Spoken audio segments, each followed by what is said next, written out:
Good morning, good afternoon, good evening, every single one of you. I hope you're good. I hope you're well. Every Wednesday, Tottenham on Tour are going to bring you some brand new content pre-recorded. And today is a great one. What about you, Dave? How are you, sir? Yeah, I'm really good, really good. Look forward to doing this video. You know, it's great doing these pre-records with you and, you know what I mean, talking about things we can't normally talk about, obviously, on the live shows we do and everything. So, yeah, looking forward to this one. Fantastic. What we are talking about today is, are we surprised or should Spurs be attacking the Far East market? Obviously, we have now got our manager in Ange Postecoglou, who is light years ahead of everyone for this region of the world, as well as Scott Munn, who has a very big history working in this region of the world. And obviously, I would have thought that this would have been a USP for Ange coming to Spurs that would have definitely sparked interest from our owner. And obviously there are talent there. I mean, Dave, are you surprised that Spurs have not attacked the market as of yet for this region? Yeah, I think it is a surprise. I mean, you know, Ange was at Yokohama FC for a while and, you know, he understands the market there. He understands the players. And I feel like the talent that we've had come through the Asian market into the Premier League over the past, we've like, you know, come on, Jason Park, what an unbelievable talent. I feel like there is a trick being missed there, mate. I really do. Yeah, that's the thing. I mean, what I'm going to do right now is I am going to give you a comparison. Now, within this comparison, it may sound crazy, but you'll understand where I'm coming from on this. That lot down the road a long time ago hired a certain person by the name of Arsene Wenger. And obviously it was nicknamed Arsene Who by the world of football when he came. Now, one thing Arsene Wenger had an extensive knowledge of and was absolutely in a different league, on a different planet to everyone else in the world, was his knowledge, understanding of the French market. Obviously, no one knew of Patrick Vieira. Could have been Patrick Who. Emmanuel Petit could have been Emmanuel Who. Nicolas Anelka could have been Emmanuel Who. Nicholas Who. And obviously Sylvain Wiltord. He absolutely knew this market ahead of everything. Arsenal went and backed their manager and got everyone from the market, and we all know what they went on to do and achieve. Now, for me, Ange Postecoglou is the Far East equivalent of what Arsene Wenger was to French. Now, obviously, I'm not comparing those players to players in the Far East or saying that market is, because that market, the French market, is obviously light years ahead of the Far East. But when you've got two people that know this market so well, surely this should have been looked at or taken advantage of. And I'm surprised it's taken this long to do so. What about you, Dave? Yeah, definitely. I feel like when you've got a manager who understands the players and, you know, who have worked with them type of players before, you take advantage of that. You look at the players, you look at, because apparently we're doing youth, so you look at young Asian players and you try and get them in. I mean, there's some great talent out there at the moment. There's one Kubo who's been spoken about quite a bit in this transfer market, and there's another one. Let me check his name. Yang Min Hoik, I think his name is. Okay. If I butchered that, I do apologize. Apparently another young, unbelievable talent. These are the type of players I think we're missing a trick with, because, you know, it's okay going for, you know what I mean, players in Europe. But if you look at what we did with Bergvall, he was come from a club that no one even heard of. But look at what a talent he is. Yep. So I feel like that's definitely a direction. If we're going for youth players and trying to build like that type of team, we go down that road and we start hitting that Asian market. I feel like that's something we have to do.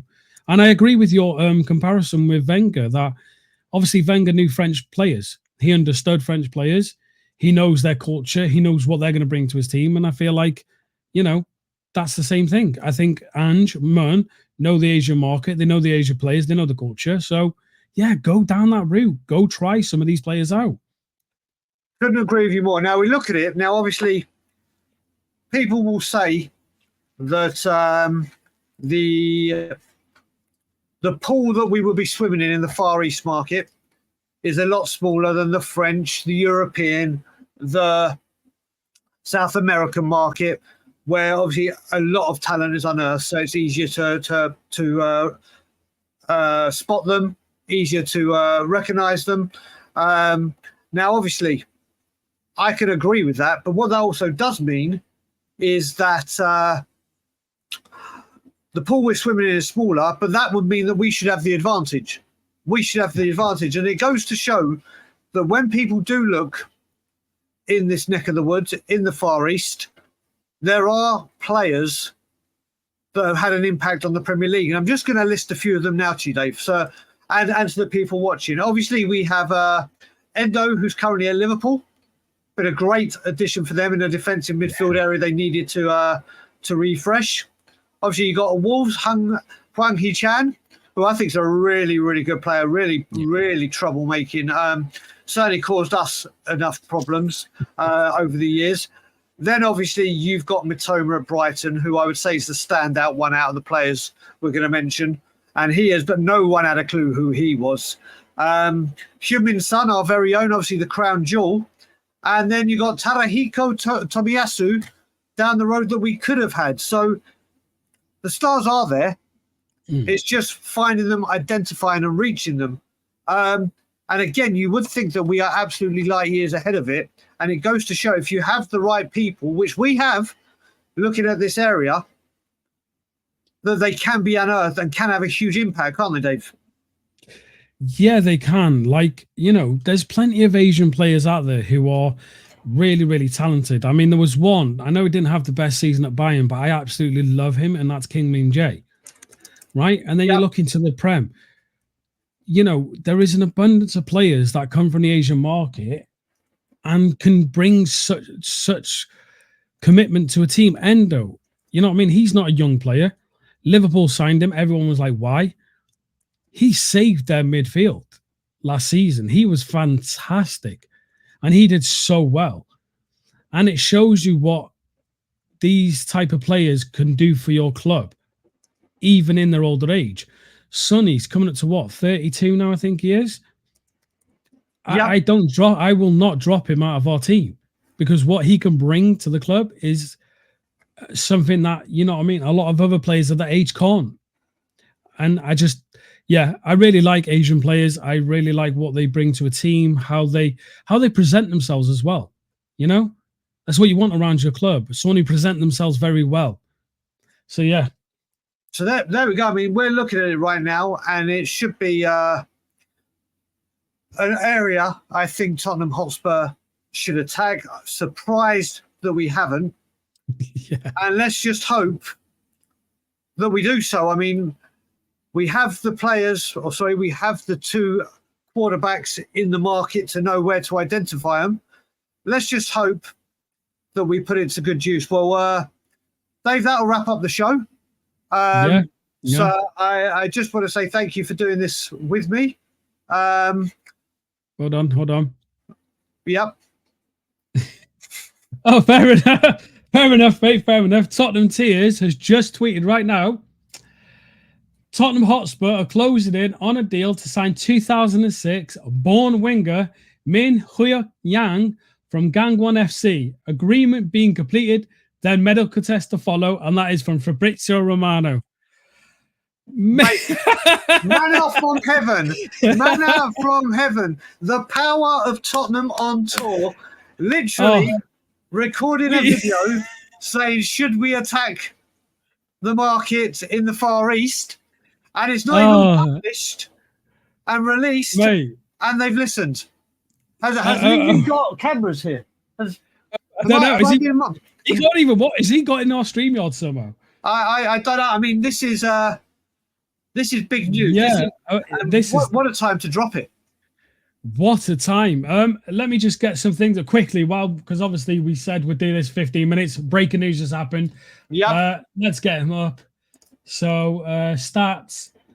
Let's have a look, because I don't know much about him. So in 2024, he played 24 matches, had 7 goals, 2 assists. He is 18 years old. I think he's turning 18. He's 17, turning 18.